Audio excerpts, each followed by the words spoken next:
go back in time. How did the stars end up getting Arabic names? We'd have to go back 1,000 years to Islam, AD 800 to 1100. Oops, I can't use AD in this audience. So CE. CE? Common Era? I don't have a problem with AD. It's just culture, right? I don't have an issue with that. I don't. I'm sorry, okay? I'm okay with that. I'm okay with saying, oh my God. I'm okay with that, all right? I like listening to Handel's Messiah, okay? I think it's beautiful music. So, but there's more about that. We'll get more in a minute. So, what happened in Islam? Islam, the crossroads. While Europe was disemboweling heretics in Baghdad over that period, were the crossroads. There were Jews, Muslims, Christians, doubters. They weren't, the word atheist didn't exist back then. They were all sharing ideas. Great advances were made in engineering, astronomy, mathematics. These three words are Arabic words, aljabar, algorithm. Our numerals are called Arabic numerals. Those are the numerals we use. All traceable to that period because they basically invented algebra there. Okay? That went on until the 12th century. You read history books, they say, oh, the Mongols sacked the libraries in Baghdad, and there'll be explanations. What they tend to leave out was another force at work, and that was the efforts of this man, Al-Ghazali, who was a Muslim cleric, who was to Islam what St. Augustine was to Christianity. What he did was he took all these ways people were practicing Islam, put them together, codified it, said, this is what you need to do to be a good Muslim.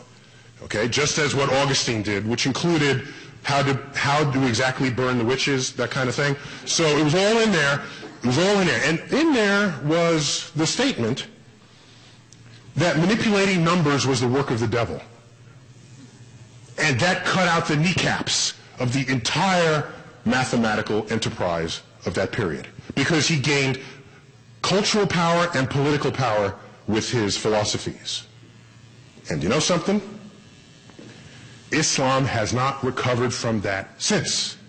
And there have been times when it has risen to great cultural force. In Spain, Islam rose to great cultural heights. No scientific or engineering discoveries in that period. It's tragic. How many Muslims in the world? There's 1.3 billion. Billion.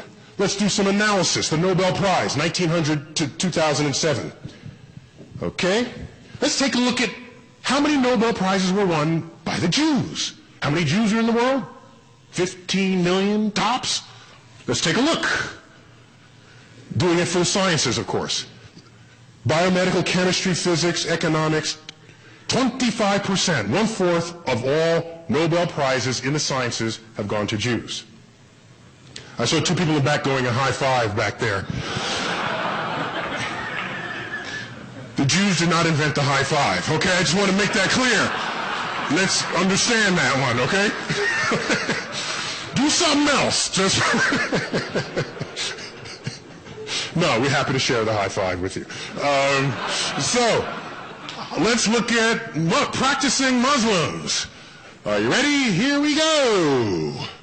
0, 0, 1, 1. And in fact, the 1 in physics was a Pakistani Muslim, not a Middle Eastern Muslim. And if you count economics as a science, it's like 1, 1.5, 2, 0.3% of the total. You want to look at the relative impact? Relative impact, here it goes.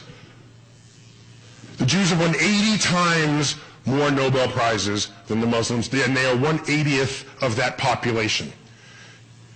That would be 6,400 times the impact. I lament, I celebrate the Jews, but I lament what might have been discovered had 1.3 billion Muslims had the cultural drive to discover as what happened 1,000 years ago. If that had been the case, they'd have every Nobel Prize. If that tradition had continued, but it is gone. It's not there. And that is a loss to the world, especially given the legacy that it had enjoyed 1,000 years ago.